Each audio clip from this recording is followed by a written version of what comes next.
আপনাদের বিভেদ আছে, ঠিক আছে, কিন্তু জিনিসটা এইভাবে এই নিয়মে হতে হবে। আমার কাজ হলো যে আপনাদের শান্তিপূর্ণভাবে যে যা চান সেটাকে করতে দেওয়া, কারো কাজে বাধা দেওয়া যাবে না, এই কথাটা মনে রাখা। সেখানে শিশুটাকেও বলতে হবে, সেও কিন্তু শরিক, সে ভোট দেবে না কিন্তু আনন্দে অংশগ্রহণ করবে, সে স্মরণ করবে সে যখন বড় হবে ওই যে একটা নির্বাচন আমি যখন 5 বছর বয়সে ছিলাম, 8 বছর বয়সে ছিলাম, 10 বছর বয়সে ছিলাম, যে দেখেছিলাম, এটা আমার মনের মধ্যে গেঁথে আছে। এই 3 মাসের ঘটনা, 3 মাসের জন্য প্রস্তুত হবে, 3 মাসের মধ্যে প্রস্তুতি নেবে যাতে ওই যে দিন নির্বাচনের দিন গণভোটটা সুন্দরভাবে হয়, বিপুলভাবে হয়। শুধু সুন্দর হলে হবে না, বিপুলভাবে হতে হবে। কারণ যত বেশি সংখ্যক লোক গণভোটে অংশগ্রহণ করবে ততই তার স্বাস্থ্য ভালো হবে, সুন্দর হবে, লোকের বিশ্বাস আসবে যে না, লোকে চাইতেছে এটা, তাকে বুঝিয়ে দিতে হবে। এবং নির্বাচনের দিন, গণভোটের দিন এই লম্বা ফিরিস্তি পড়ার সময় হবে না, তখন আগের থেকে তাকে পড়াবে, ভাই আগে পড়ে আসেন, আপনি ওই দিন আর সময় পাবেন না পড়ার, মন ঠিক করে আসেন, হাতে দেবেন না হাতে দেবেন, হাতে দিলে এগুলো সব জিনিস আপনি পাবেন।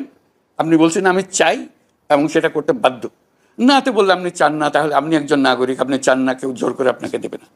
মন ঠিক করে আসেন, হাতে দেবেন না হাতে দেবেন, বারে বারে বুঝিয়ে দেবে। হাতে দিলে এই সব জিনিস, যেটা কেউ আসবে ঝামেলা করার জন্য আসবে, ঝামেলা সামাল দেওয়ার কী কী প্রক্রিয়া সেটা আগে থেকে জেনে নিও, নিজেরা বসে পরামর্শ করে, সলা পরামর্শ করে কে কীভাবে হ্যান্ডেল করবে।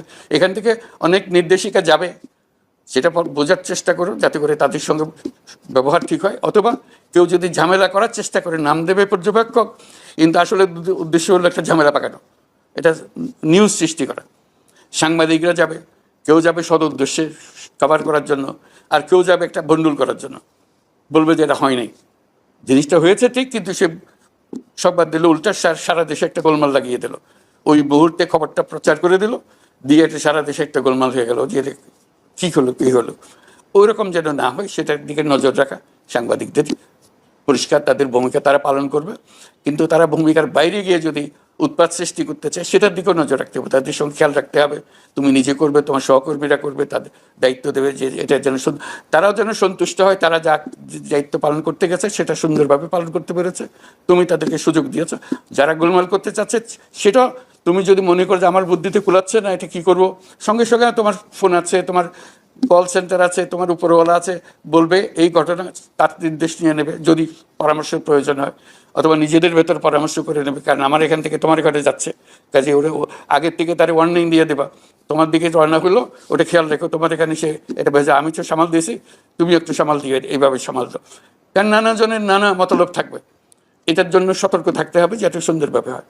মহিলারা যাতে দ্বিধায় আসতে পারে, আনন্দ সহকারে আসতে পারে, এটা নিশ্চিত করবে। মহিলাদেরকে অগ্রাধিকার দিতে হবে, সবাই যেন সুন্দর মতে আসে, সেটা ঠিক মতে।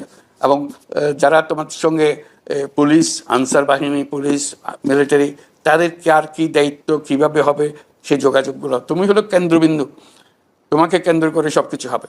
কাজেই সেই কেন্দ্রবিন্দু হতে হলে ওদের সঙ্গে যোগাযোগগুলো আগের থেকে ফেসলা করে ফেলতে হবে, নিজেদের মধ্যে বৈঠক করে, এবং তোমার যারা সহকর্মী আছে অন্যান্য উপজেলাতে আছে তাদের সঙ্গে পরামর্শ করে, যাতে করে একটা সুন্দর নির্বাচন এবং গণভোট, স্মরণীয় গণভোট হতে পারে, এবং সবাই আসতে পারে। আসা যাওয়ার রাস্তাঘাট পরিষ্কার আছে কিনা, এখানে কোথাও বাধার সৃষ্টি করতে পারে কিনা, সেসব জায়গাতে স্পেশাল অ্যাটেনশন দেওয়া, যেখানে যেন কোনো প্রয়োজন, এই ঘাট পার হইতে হবে, ওইখান দিয়ে নদী পার হইতে হবে, কি খাল পার হতে হবে, কি করতে হবে, আগের থেকে ঠিক করে, সেখানে লোকজন থাকবে সাহায্য করার জন্য। অর্থাৎ এটা উৎসবমুখর হতে হবে, যেন যা কিছু করছে, যা কিছু ঘটছে আনন্দমুখর হয়।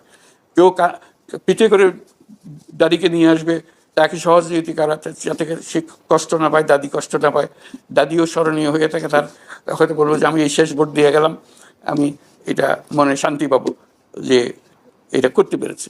অথবা তার সঙ্গে ছোট্ট বাচ্চা কাচ্চা আসলো, তারা সঙ্গে থাকলো, বাচ্চা কাচ্চারাও আসবে, তারা যেন শেখে এটা দেশের নির্বাচন কিভাবে হয়, যাতে কিভাবে কদম বাড়িয়ে সামনের দিকে যায় সেটা খেয়াল করার জন্য ওদেরকে উৎসাহিত করবে, আসুক তারা দেখুক, কিন্তু উৎসবমুখর, কোনো রকমের টেনশন যাতে কোথাও না হয়। আমরা খোঁজ নেব, শুধু খোঁজ নেবো যে তোমার একটা উৎসবমুখর অবস্থায় আছে নাকি এখানে গোলমালের সম্ভাবনা দেখা যাচ্ছে, এইটুকু। যদি বলো উৎসবমুখর, তোমার সঙ্গে আর আমার কথা বলার দরকার নেই, তুমি নিজে করতে থাকবে, যদি কোনো কিছু প্রয়োজন হয় যোগাযোগ করবে, এখানে সমস্ত কিছু যোগাযোগের সুবিধা আছে। কাজে এই হলো আমাদের বিষয়, এই ঐতিহাসিক দায়িত্ব যাতে সঠিকভাবে আমরা পালন করতে পারি এটা যাতে আমাদের স্থানীয় প্রস্তুতির যাবতীয় জিনিস এই 3 মাসের মধ্যে করে ফেলতে হবে। আজকেই তফসিল ঘোষণা হয়ে যাবে অথবা আগামীকাল হবে, এর মধ্যে তুমি তারিখগুলো জেনে যাবে। তোমার নিজের ক্যালেন্ডার তুমি নিজে ঠিক করে ফেলো। প্রথম দিন কি আজকে, প্রথম দিন আজকে কি করবে, আজকে তোমার কি এই আলাপের পরিপ্রেক্ষিতে তোমার কি কি ডিসিশন হলো, নিজের ডিসিশন নিজের জন্য নোট নিয়ে নেবা যে আমি এই করবো, এই আগামীকাল এই করবো, পরের দিন এই করবো। তো এই আজকের থেকে নির্বাচনের দিন পর্যন্ত প্রতিদিনের করণীয় সম্বন্ধে তুমি একটা তালিকা বানিয়ে ফেলো, যে তালিকা ধরে ধরে তুমি অগ্রসর হবে। তুমি একা অগ্রসর হলে হবে না, তোমার টিমকে অগ্রসর হতে হবে। তুমি যেমন আমার টিমের অংশ, তোমার টিমের অংশ যেটা আছে সেটাকে তুমি প্রস্তুত করবে। এই টিম আমার, এই তোমাকে ইনস্ট্রাকশন দিলাম, এটা লিখে রাখো, এটা আমাকে 2 দিনের মধ্যে রিপোর্ট করতে হবে, এটা দিলাম, এটা আমাকে একটা ছবি পাঠাতে হবে, এটার অবস্থা কি, এই যারা কেন্দ্র করছে কোন কেন্দ্র ঠিক মতো তৈরি হচ্ছে, ভোট কেন্দ্র কোনটার গোলমাল হচ্ছে আমাকে জানাবে। আমি এটা আমরা যেরকম কল সেন্টার করছি, তুমিও তোমার কল সেন্টার করে ফেলবে যোগাযোগের জন্য। তুমিও তোমার প্রস্তুতি কন্ট্রোল রুম ঠিক করবে, কার একজনকে দায়িত্ব দেবে এই কন্ট্রোল রুমের, যে অর্থাৎ রাষ্ট্রীয় পর্যায়ে যা যা হচ্ছে তুমি রাষ্ট্রের অংশ হিসেবে তোমার অংশ সেটা করে ফেলবে। আর কোনো প্রশ্ন থাকলে অবশ্যই যোগাযোগ করবে, যাতে এটা আমরা সমাধান করতে পারি। Best of luck. এটা যেন সত্যি সত্যি যেগুলো আমরা আশা করছি, চিন্তা করছি, আমরা করব, এটাকে একটা ঐতিহাসিক মুহূর্ত হিসেবে, ঐতিহাসিক ঘটনা হিসেবে, ঐতিহাসিক অভিজ্ঞতা হিসেবে আমরা নেব এবং নিজেদের মনে নিজেই স্বস্তি পাবো কাজটা আমরা সঠিকভাবে করেছি, দেশের জন্য একটা বড় কাজ করেছি। এই 3 মাস এই জন্য বরাদ্দ করে রাখলাম। এর বাইরে আগে আর পরে কি হবে সেটা ভিন্ন জিনিস। এই 3 মাসের জন্য আমার এই একমাত্র কাজ, এটি আমার প্রধান কাজ। সব কিছু এটার আবর্তে ঘুরবে, এটা শেষ না হওয়া পর্যন্ত আমার জেরার নাই, এটা আমি করব। সবার শুভেচ্ছা কামনা করছি। আশা করি ভালোভাবে আমরা এটার থেকে জাতিকে একটা মস্ত বড় অভিজ্ঞতা উপহার দিতে পারবো, যেটা জাতি স্মরণ করবে। জাতি বহুদিন ভোট দেওয়ার সুযোগ পায় নাই, এটার থেকে আমরা মুক্ত হয়ে যাব। ভবিষ্যতে যাতে আর কোনোদিন এরকম হতে না পারে, তার জন্য এই ঐতিহাসিক ঘটনাটা আমাদের অতি দরকার। এই গণভোট অতি দরকার। এই গণভোটের মধ্যে ঠিক লিস্টি করা আছে, এটা পড়ে নেন, এগুলা পাবেন। আর নাতে দিলে এটা একটাও পাবেন না, এটাই আপনার বক্তব্য। কাজে আপনি মন ঠিক করে আসেন যেন সেদিন এটা করতে পারেন। আর আশেপাশে যারা আছে তাদেরকে সমবেত করেন। স্কুল কলেজ আছে, ছাত্রছাত্রী আছে, বিএনসিসি আছে, বয় স্কাউট আছে, যারা যারা তাদেরকে সম্মিলিত করেন। তাদেরকে আনন্দ ফুর্তি করার জন্য, লোকজন বাড়ি থেকে নিয়ে আসার জন্য, রিক্সা নিয়ে আসার জন্য, কাঁধে করে নিয়ে আসার জন্য, যা যা লাগে। ওই দিন অন্য ধরনের বাংলাদেশ, একে অপরকে সাহায্য করতেছে, একে অপরের জন্য দৌড়াদৌড়ি করতেছে, তার জন্য সহজে সে আসতে পারে, ভোট কেন্দ্রে যেতে পারে, ভোটটা দিয়ে তারা আবার বাড়িতে পৌঁছে দিচ্ছে স্বতঃপ্রবৃত্ত হয়ে। কেউ কাউকে নিয়ে টানাটানি করছে না, কারণ এই ঐতিহাসিক দায়িত্ব আমাদেরকে পালন করতে হবে। এছাড়া আমাদের ভবিষ্যৎ অন্ধকার। এটাতে যদি আমরা ব্যর্থ হই, বাংলাদেশের সামনে কালো পর্দা। এরকম যেন আমাদের না হয়। আমরা এই কর্তব্য শেষ করার পরে যেন সুন্দর মতো ঘুমাতে পারি, এটা ভালো কাজ করেছি। আমি জীবনে বহু রকম কাজ করেছি, এইটা হলো আমার সারা জীবনের সেরা প্রাপ্তি। আমি এটাতে অংশগ্রহণ করতে পেরেছি, আমি এই দায়িত্বটা পেয়েছিলাম। তোমার সহকর্মী আরও অনেক আছে, তারা এই দায়িত্ব পায় নাই, কিন্তু তুমি পেয়েছো, তুমি ভাগ্যবান, তুমি ভাগ্যবতী। তোমাকে বলতে হবে, নিজের কাছে বলতে হবে যে আমি দায়িত্ব পেয়েছিলাম, আমি সঠিকভাবে করেছি। এবং তোমার বন্ধু বান্ধবদেরকেও বলো, তাদের সঙ্গে পরামর্শ করো, সে কী করছে, তুমি কি করছো।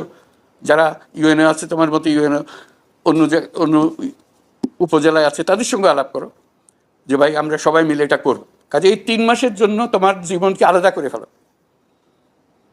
এই আমার কাজ। এটাতে আমি সম্পূর্ণ ফোকাসড।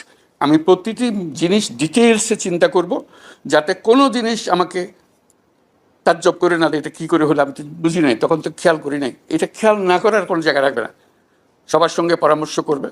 আর আমাদের হলো যে তোমার যা যা চাওয়ার এগুলো দেওয়া। আমাদের কন্ট্রোল রুম থাকবে, তার সঙ্গে যোগাযোগ করো, আমাদের টেলিফোন থাকবে, কল সেন্টার থাকবে, যা যা করবে। জিনিস না বুঝে থাকলে বোঝানোর দায়িত্ব আমাদের। এটা একটু তোমার উপরওয়ালা যাকে পারো, অথবা আমাদের কল সেন্টার যেখানে আছে তাকে ফোন করে বলছে আমি এই জিনিসটা করতে চাই, কিন্তু আমি বুঝতেছি না এটা ঠিক হলো না বেঠিক হলো। এটা পরামর্শ করার জন্য আমরা একটা জায়গা দেবো, সেখানে তুমি যোগাযোগ করবে। আর তোমরা নিজেরা পরস্পরের সঙ্গে ফোনে আলাপ করবে, ইন্টারনেটে আলাপ করবে, প্রস্তুতি নেবে। আমরা যেরকম মিটিং করতেছি তোমরাও এরকম অনলাইন মিটিং করে ঠিক করবে নিজেদের মধ্যে। এটা কোনো উপরিওয়ালার হুকুমের জন্য না। এখন থেকে তুমি নিজেই ফিল্ড মার্শাল, তুমি তোমার সিদ্ধান্ত নেবে, তোমার অন্যান্য ফিল্ড মার্শালদের সঙ্গে আলাপ করবে যে কী হইতেছে এটা, আমরা আমাদের এখানে, আমাদের জেলায়, আমাদের বিভাগে এটা হতে দেবো না, এভাবে আমরা করব। ঠিক করে ফেলো। এটা গর্ব লাগে, তো মানুষ গর্ব অনুভব করো যে এটা আমরা করেছি, আমাদের দায়িত্ব এসেছিল, আমরা সেই দায়িত্ব পালন করেছি। এবং সেটাকে উৎসাহ দেওয়ার জন্য আমি আগেরবারের বৈঠকে বলতেছিলাম যে এটা আমরা গ্রেডিং করব, কে ফার্স্ট হলো, কে সেকেন্ড হলো। স্কুলে যেরকম হয় ফার্স্ট সেকেন্ড থার্ড হয়, এখানেও ফার্স্ট সেকেন্ড থার্ড হবে। চেষ্টা করো তুমি যেন 1 থেকে 10-এর মধ্যে থাকতে পারো।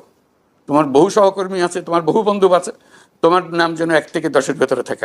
কারণ তাদের উপরে আমরা নজর দেবো। এটা হয়ে যাওয়ার পরে আমরা পর্যবেক্ষণ করব কার কাজটা কীরকম সুন্দর হচ্ছে, নিখুঁতভাবে করেছে, সমস্যাটাকে ট্যাকেল করার চেষ্টা করেছে, একটা ঘটনা ঘটে যাচ্ছিল সেটাকে সামাল দিয়েছে।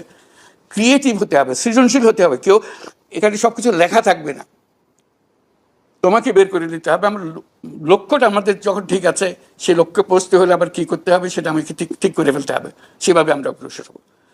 কাজে এটা একটা তালিকা হবে 1 থেকে 10-এর। তার মধ্যে প্রতি বিভাগে আমরা পুরস্কার দেব, ঘোষণা করব যে এই 1 থেকে 10 হয়েছে। সবাই মূল ফুর্তি করে, এটা 3 মাস পরে, যে সবাই সবার মধ্যে বলে স্যার ও তো ভালো করছিল, বাদ পড়লো কেন? তখন আমরাও ঠিক করে বাদ কেন পড়লো। তখন সে দেখা গেল যে সে একটা বাদ পড়ার কারণ হচ্ছে এই জিনিসটা সে অবহেলা করেছিল, সেই জন্য জিনিসটা সুন্দরভাবে হয় না, ওই দিনের এই অংশটা ঠিক হয় না, অন্যরা সেটা সামাল দিতে পেরেছে, সে পারে নাই। সেই জন্য কাজে তুমি যেন নিখুঁতভাবে করতে পারো, 1 থেকে 10-এর মধ্যে আসতে পারো। তারপরে এটা তো বিভাগ ভিত্তিতে হবে পুরস্কার। কাজেই তোমার বিভাগের মধ্যে তুমি কি কোন স্থানে আছো সেটা দেখবে। আরেকটা হবে রাষ্ট্রীয় পর্যায়ে, এই 1 থেকে 10ওয়ালা যত আছে তাদের মধ্যে থেকে আমরা 1 থেকে 10 বার করবো সারা দেশের জন্য।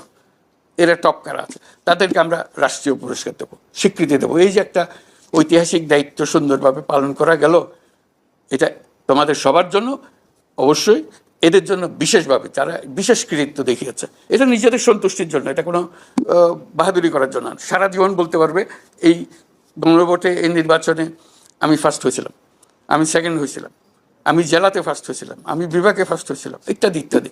এগুলো বলা, এগুলো নিজের আনন্দ লাভ করার জন্য। এই নির্বাচনের সময় আরও বহু বাইরের লোক আসবে। এক তো তোমার এলাকার লোক, যেটা কনস্টিটুয়েন্সির লোক, সে তো তারা তো আছেই। বাইরের লোক পর্যবেক্ষক আসবে, তারা বিদেশ থেকে আসবে, দেশের ভেতর থেকে আসবে। আসসালামু আলাইকুম। শিশু যেরকম জন্ম লাভ করে তার একজন ধাত্রী লাগে, ধাত্রী ভালো হলে সুন্দর জন্ম লাভ হয়, কোনো অসুবিধা হয় না। একটা সুস্থ শিশু জন্ম লাভ করে, সবাই আনন্দ পায়, তার সুস্থ শিশু জন্ম লাভ করেছে, দীর্ঘজীবী হবে হিসেবে। আর ধাত্রী যদি গোলমাল করে, ওই চিরদিনের জন্য শিশুটা বেকল হয়ে গেল, মাও কষ্ট পেল, সেও কষ্ট পাবে, সারা জীবন কষ্ট পাবে। যেহেতু তোমাদেরকে ধাত্রীর ভূমিকায় আসছো, তোমরা আসছো ধাত্রীর ভূমিকায়, প্রস্তুতি নাও। যে শিশু জন্ম লাভ করবে, নতুন বাংলাদেশ শিশু যে জন্ম লাভ করবে, সেটা সতেজ সুস্থ বাচ্চা হবে, যেটা দীর্ঘদিন ধরে জেনারেশন আফটার জেনারেশন বাংলাদেশে যারা জন্ম লাভ করবে তাদেরকে সঠিক পথে দেশ চালিয়ে নেওয়ার জন্য একটা সুযোগের সৃষ্টি করে দেবে। এই সুযোগ, এই ঐতিহাসিক সুযোগ তোমার হাতে। এবং মজার কথা হলো, তোমার তো বহু কাজ, ইউএনের কাজের কোনো অন্ত নাই। সারা বাংলাদেশের যত কাজ আছে সব ইউএনকে দিয়ে করতে হয়, করবে, সেটা তো আছেই। এটা ভিন্ন কাজ, এটার জগৎ আলাদা। সে কথাটা তোমার দৃষ্টিতে আনতে চাই। এটা 3 মাসের বিষয়। যে কাজটার কথা বলছি এটা তোমার সারা জীবন ধরে এটা করতে হবে তা না, 3 মাসের মধ্যে কাজটা করতে হবে। এই কাজটা ঐতিহাসিক কাজ, এটার চরিত্র সম্পূর্ণ ভিন্ন। এখন তুমি যার সঙ্গে কথা বলবে, এই 3 মাসের কথার সঙ্গে মুখ্য বিষয় হবে 3 মাসের বিষয়টা।